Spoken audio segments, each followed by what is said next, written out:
மாறுபடி வந்துட்டு நீதானே எல்லாரும் மாஸ்டர் ஒரு பக்கம் நீங்க நீ எல்லா பக்கம் போய் நிக்கிற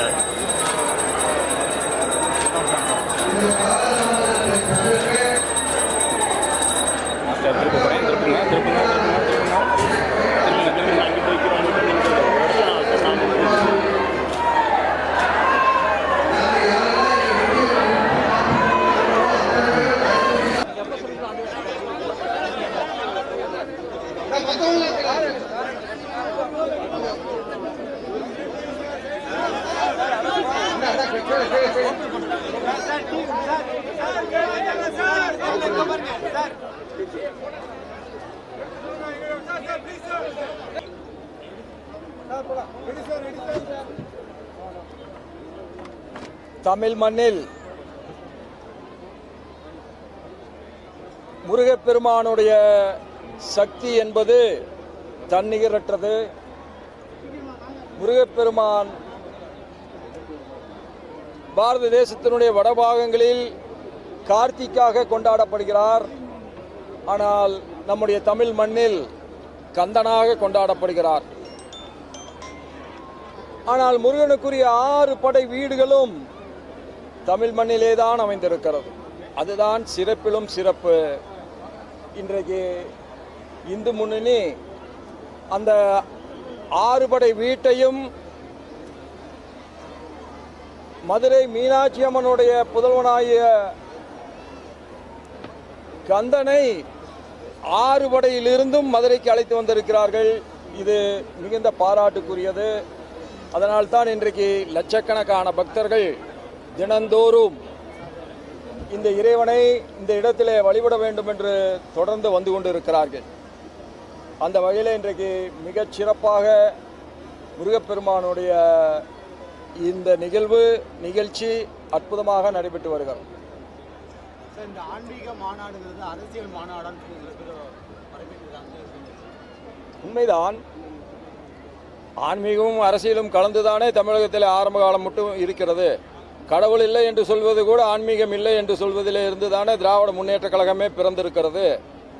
ஆகவே யாரெல்லாம் ஆன்மீகத்துக்கு எதிராக குரல் கொடுப்பதாக சொல்லி ஆட்சிக்கு வந்தார்களோ அதற்கு பதிலாக இன்றைக்கு மாற்று ஒரு கருத்து ஆன்மீகத்தை சொல்லி ஆட்சிக்கு வர வேண்டும் என்று நினைக்கிறார்கள். அது தவறு என்று நான் கருதவில்லை.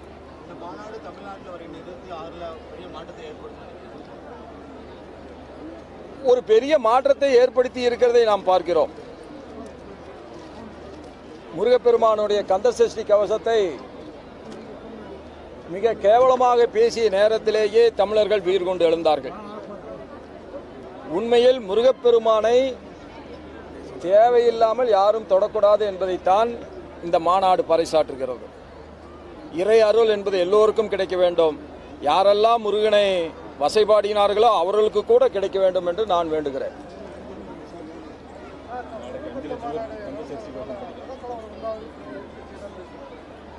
முருகனை கும்பிட்டால் மத கலவரம் வந்துவிடும் என்றால் இயேசுவை கும்பிட்டால் வராதா? அல்லாவை கும்பிட்டால் வராதா? அவரவர்களுடைய தெய்வத்தை அவரவர்கள் விரும்பிய வகையில் முழுமையாக வேண்டுவதற்கும் பிரார்த்திப்பதற்கும் கொண்டாடுவதற்கும் அரசியல் சாசனம் முழு உரிமையை தந்திருக்கிறது. அது முருகனாக இருந்தாலும் சரி, அல்லாவாக இருந்தாலும் சரி, இயேசுவாக இருந்தாலும் சரி. அரசியல் கட்சிகள் பயன்படுத்திக் கொள்வதற்கு அரசியல் சாசனத்தில் எதுவும் சொல்லப்படவில்லை. ஆனால் நான் உங்களுக்கு ஒன்றை சொல்லுகிறேன். யாரெல்லாம் மதசார்பற்ற தன்மை பேசுகிறார்களோ மகாராஷ்டிரத்திலே ஒரு பாராளுமன்றம் தொகுதி 7 சட்டமன்றங்களை உள்ளடக்கியது தான் ஒரு பாராளுமன்றம் மகாராஷ்டிரத்தில். 6 சட்டமன்றங்களிலே ஒரு கட்சி முன்னணியிலே இருக்கிறது. ஒரே ஒரு சட்டமன்றத்தில் மட்டும் முன்னணியிலே வந்த கட்சி வெற்றி பெற்றிருக்கிறது. இங்கே மதம் பயன்படுத்தப்படவில்லையா? தமிழ்நாடு வேற என்ன? தமிழ்நாடு தனி நாடா? இல்ல தமிழ்நாடு தனி நாடா? நீங்க என்ன தமிழ்நாட்டில் முருகனை எப்படி வேண்டுமானாலும் பேசுவீர்கள், எவ்வளவு வேணாலும் வசைபாடுவீர்கள், பார்த்து கொண்டிருக்க வேண்டுமா? கந்த சஷ்டி கவசத்தை யார் கந்த சஷ்டி கவசத்தை எதற்காக திட்டினார்கள், எதற்காக வசைபாடினார்கள்? 60 வருஷத்துக்கு முன்னாடி நடந்தது. நீங்கள் தமிழகத்தில் எத்தனை ஆண்டுகளாக குடியிருக்கிறீர்கள்? உங்களுக்கு வயதை பார்த்தாலே 60 இல்லையே. உங்களுக்கு வயதை பார்த்தாலே 60 இல்லையே.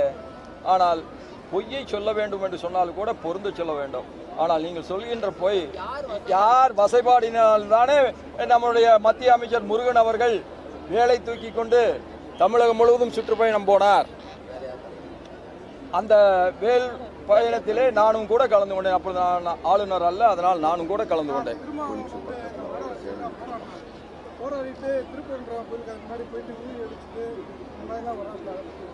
அதை விபூதி வைப்பது அவரை பொறுத்தளவில் ஒரு புரட்சி, விபூதியை அளிப்பது என்பது என்னை பொறுத்தளவில் அது புரட்சி அல்ல.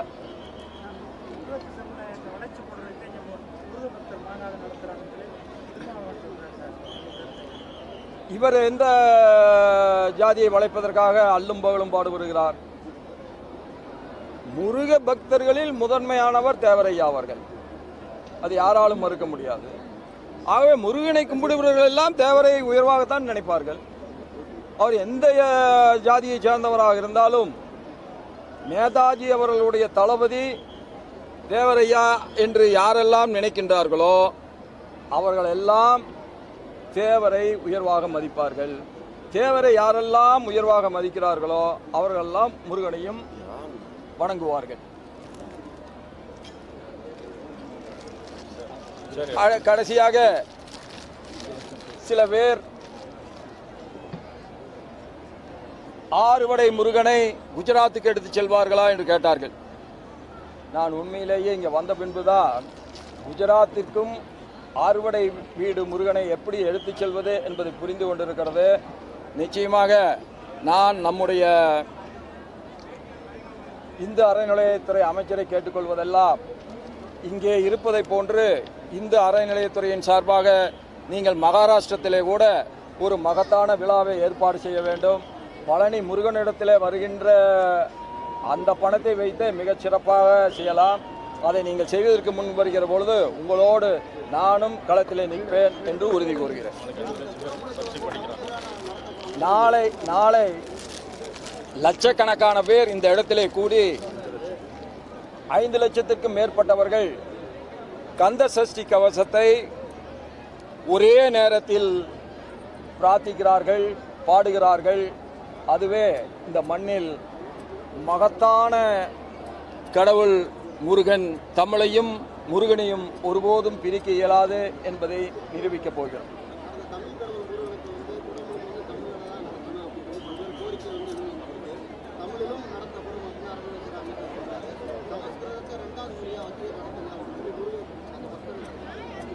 காலமாக ஒன்று பின்பற்றப்பட்டு வருகிறது.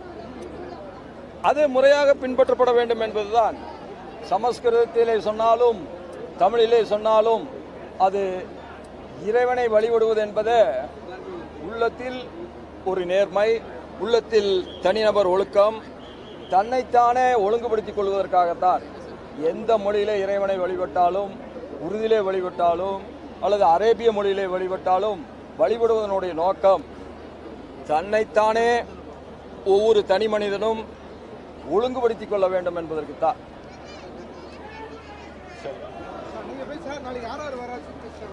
அவருக்கு எப்படி தெரியும்?